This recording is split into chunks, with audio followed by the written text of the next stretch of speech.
me réjouis de cette heureuse occasion qui m'est offerte pour vous souhaiter au nom de son Excellence le Président de la République, qui aurait bien aimé être avec nous ce matin, mais qui à la dernière minute est à Lusaka pour une autre rencontre et en tant que président de l'Union africaine ne pouvait pas ne pas y être. Donc de vous souhaiter, à la suite du directeur général qui vient de passer président de l'ASEA, à qui je souhaite une bonne chance, nos chaleureuses bienvenues en terre sénégalaise pour ce 20e congrès de l'Association des sociétés d'électricité d'Afrique, ASEA.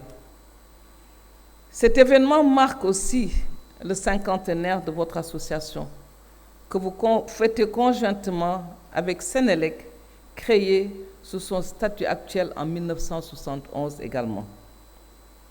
Cheville ouvrière du développement de nos systèmes énergétiques, nos services publics d'électricité sont des pièces maîtresses du secteur de l'électricité dans toute l'économie. Baba vient de le dire, société nouvelle, nouvelle vision. Merci Baba. Ces services publics d'électricité doivent être prospères, performantes, efficaces et rentables, dont le continent en a besoin pour son développement de l'économie. L'énergie constitue un enjeu pour l'Afrique, au regard de son potentiel et de ses opportunités qu'elle lui offre et au regard des enjeux socio-économiques, culturels et de développement. Ces sociétés d'électricité, qu'elles soient publiques ou privées, concessionnaires de services publics, fermiers, sociétés de patrimoine, peuvent bien être performantes à condition que le cadre institutionnel soit adéquat et que les règles du jeu soient respectées. Face à ces enjeux sur la question énergétique, une feuille de route donc s'impose pour consolider les acquis et garantir un meilleur approvisionnement énergétique des pays africains. Et pour cela, 9 axes ont été fixés. D'abord, plaider pour une politique énergétique africaine qui intègre les questions sur les énergies nouvelles et renouvelables, le nucléaire, l'éolien offshore, l'hydrogène, ainsi que toutes les questions connexes sur l'utilisation des véhicules électriques et le stockage de l'énergie. Deuxième point, accélérer le développement des marchés de l'électricité au niveau africain par la construction de corridors d'interconnexion et la réalisation progressive du marché unique de l'électricité avec un réseau africain intégré, qui permettrait de réduire considérablement le coût de l'électricité sur le continent et accroître la durabilité et la sécurité énergétique. Travailler pour le lancement d'un programme industriel majeur pour la fabrication de composants et équipements électriques à partir des matières premières tirées du sous-sol africain et transformées localement en Afrique.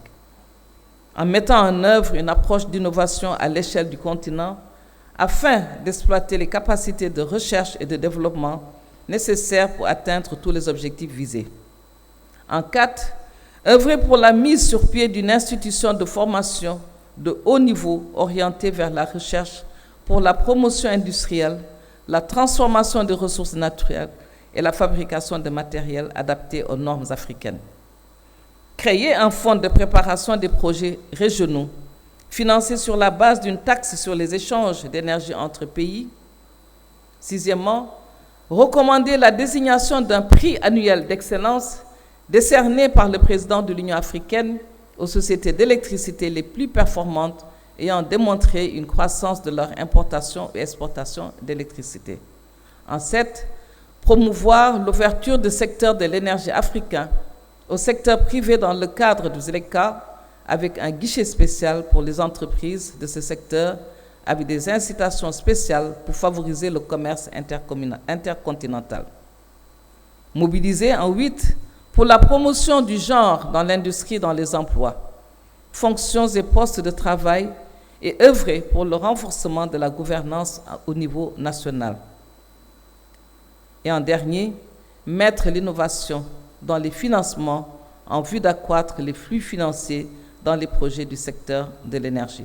On veut que cette plateforme soit une plateforme africaine, comme nous l'avons dit tout à l'heure, que ce soit les jeunes Africains, que ce soit les femmes africaines qui pensent à leurs ressources naturelles, qui pensent à la science, qui pensent aux géosciences.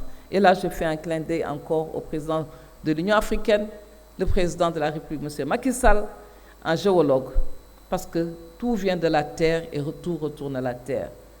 Oui, c'est la terre qui nous donne tout. C'est la terre, sans les matériaux, les industries n'existeraient pas. Et sans l'énergie, ces industries ne marcheraient pas. Et pour cela, donc, il faudrait qu'on forme nos cadres, il faudrait qu'on forme nos jeunes. Sur ce, vive l'Afrique prospère, et au nom de son Excellence le Président de la République, en vous souhaitant encore bonne fête pour l'ASEA, mais bonne fête également à la Sénélec, je déclare ouvert ce 20e congrès de l'ASEA. Également, je lance également le réseau REGEP, le réseau des femmes et des jeunes dans le gaz, les énergies et du pétrole, et vous souhaite un bon séjour parmi nous.